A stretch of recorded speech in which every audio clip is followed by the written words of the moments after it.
A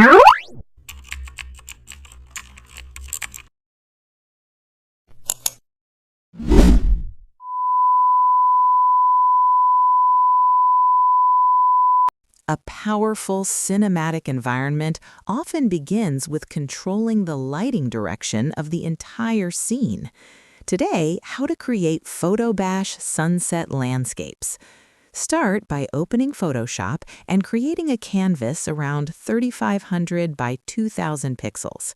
Fill the background with a gradient that fades from warm orange near the horizon to soft purple higher in the sky. Import a landscape such as mountains, fields, or ocean cliffs and place it across the lower part of the canvas.